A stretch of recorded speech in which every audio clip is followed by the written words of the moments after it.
네, 안녕하세요. 아파트 읽어준 남자 아남입니다. 제가 원래는 아파트 분양이나 토지 개발 정보나 가져와서 알려드리고 그런 사람인데, 이건 업에 종사하는 사람으로서 절대 이래서는 안 되는 걸 정부가 하고 있어서 생각 공유 차원에서 영상을 만들게 되었습니다. 보시기 전에 구독, 좋아요 꼭 부탁드릴게요. 네, 아파트 읽어준 남자 아남입니다. 얼마 전에 부동산 대책 24차였나요? 하도 많이 해서 이제 차수도 헷갈리는데, 공급 대책 중에 유휴 호텔을 매입해서 도심 내 주거 시설로 공급하겠다 이런 걸 던지고, 여당 의원이 가서 제네레이션 믹스를 할 수 있는 좋은 기회가 아니냐 했다가 문매를 맞기도 했었죠. 바로 호텔 주택화에 대해서 얘기를 좀 해보려고 합니다. 어제는 아남생활인가 거기 새로 오픈한 곳 하나를 예로 공개를 했더라고요. 처음 사실 호텔을 주택화하는 뉴스를 접하고 나서는 조금 다른 이유로 짜증이 났었습니다.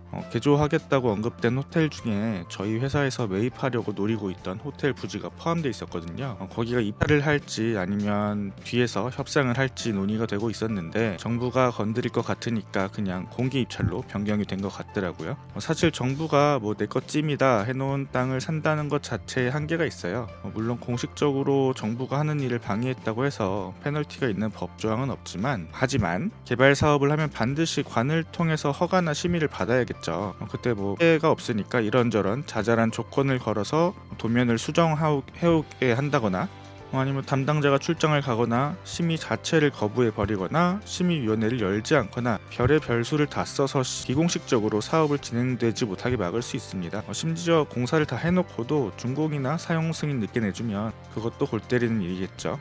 새 건물이 비 맞고 눈 맞고 바람 맞으면서 헌 건물이 돼가는 거니까 거기다가 잔금이나 중도금 또는 판매 대금을 받아올 수가 없기 때문에 개발을 진행하는 입장에서는 사업 수주에도 큰 영향을 받게 됩니다. 그 사업 하나로 회사가 망하지는 않겠지만 담당자로서는 좀 눈치가 보이는 일이겠죠. 이런 비근한 예를 어디서 볼 수 있냐면, 몇 달 전에 대한항공이 송현동 땅을 입찰을 붙이겠다고 공고했었죠. 그 땅이 워낙 입지가 괜찮다 보니까 관심을 보인 회사가 몇 곳이 있었는데, 서울시에서 갑자기 대한항공아, 니들이 내놓은 가격보다 싸게 사서 거기 공원으로 만들 거야. 그러니까 입찰을 하려 그러지 말고 가만히 있어. 서울시가 갑자기 입장을 밝혔죠. 그런 입장을 밝힌 다음 날이 원래 입찰일이었는데 아무도 입찰을 못했어요. 당연히 서울시가 무서워서. 그래서 이거는 날강도 협박이라, 사실 대한항공에서 권익위였나요? 거기에 조정 권고를 요청을 했고, 서울시에서 중간에 LH나 SH를 껴서 사내 만회했다가, 얼마 전엔 또 서울시에서 막판에 계약서 가지고 장난질을 해서 계약이 무기한 연기가 됐었죠. 근데 그 난리를 피우는 동안 그 땅을 사겠다고 입장을 표명하는 회사는 단 한 곳도 없었습니다. 괜히 서울시 눈밖에 나면 서울시에서 사업을 못할 수도 있거든요. 일단에 너무 구구절절히 제가 진짜 말하고자 하는 것과 다른 방향의 말을 했는데요. 요새 하는 일에 대한 스트레스가 좀 많아서 넋두리가 좀 길었던 것 같습니다. 앞에 한 말은 전부 그냥 저의 개인적인 의견이니까 판단은 각자 해주세요. 구독, 좋아요 부탁드릴게요.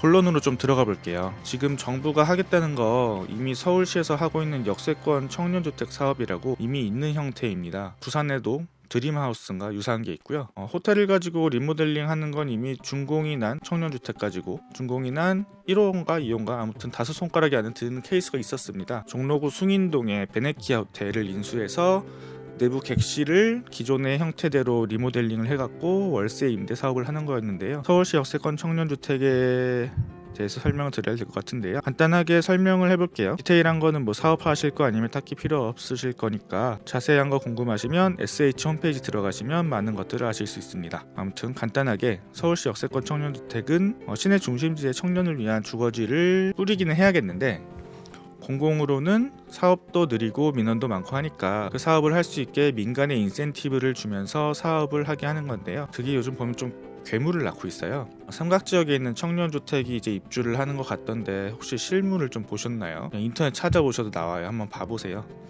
군대 생활관도 그것보다는 덜 빽빽한 느낌이지 않을까 싶습니다. 멀리서 보면 청년주택이 한 호실의 최소 면적만 정해주고 그 면적 이상만 되면 공급을 할 수 있게 돼 있거든요. 그러니까 면적은 정말 작겠죠. 건물 안에 1인 가구용 스튜디오 타입이랑 2인 가구용 신혼부부 타입 형태로 평면화하면 됩니다.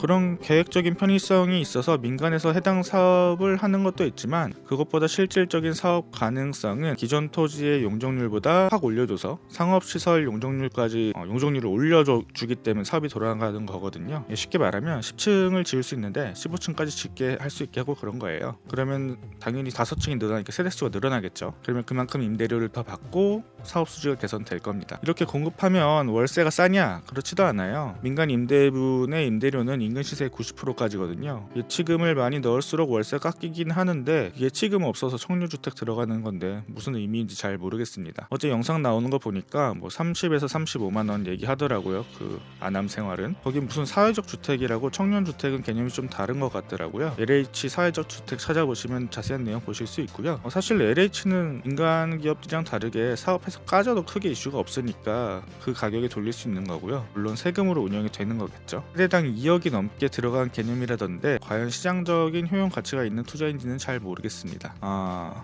아무튼 사업자 입장에서는 청년주택 사업을 8년 이상 하면 매각이 가능한데요. 통으로 매각하면 살던 사람이 다 쫓겨나고 리모델링 될 수도 있는 거고요. 한 호실씩 매각하면 임대료가 상승된 곳에서 살아야 되는 상황이 될 수도 있겠죠. 집을 매입한 주인의 마음에 따라서. 이렇게 기본적으로 많은 인센티브를 받아도 사업 자체 이익을 내기 어려운 사업 구도예요. 청년주택도.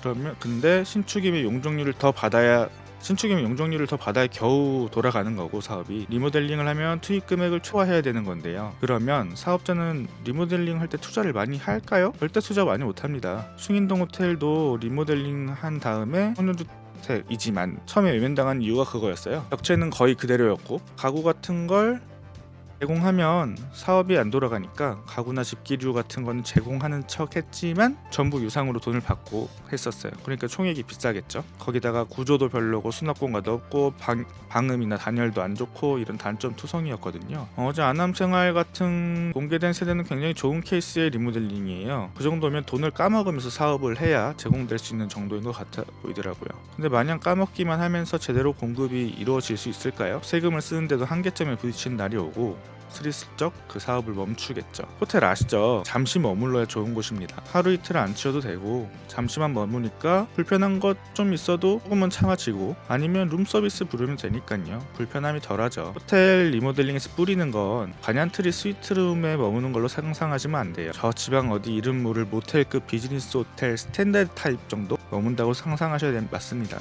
모델하우스처럼 아무것도 없이 깨끗하게 꾸며놓은 집 상상하지 마세요. 사는 건 진짜거든요. 생활하는 짐은 정말 생각보다 많은 공간을 차지합니다. 신발장도 있어야 되고 옷장도 있어야 되고 식탁도 있어야 되고 멀쩡한 주방도 필요하고요. 편하게 쓸 수 있는 크기의 화장실도 필요합니다. 스테이인과 리빙은 아예 급이 달라져야 돼요. 그리고 마지막으로 지금 집을 사려고 발버둥 쳐서 전세난과 매매난이 일어난 게 1, 2인 가구인가요? 아니면 3, 4인 가구인가요? 지금 이 호텔에 살으란 건 누굴 위한 정책인가요? 공급했다고 우기고 숫자만 떼우면 되는 건지요? 이쯤에서 말 줄이도록 하겠습니다. 가시기 전에 좋아요, 구독, 알람 설정 부탁드리고요. 오늘도 들어주셔서 너무 감사드리고요. 다음 영상에서 또 뵙도록 하겠습니다. 감사합니다.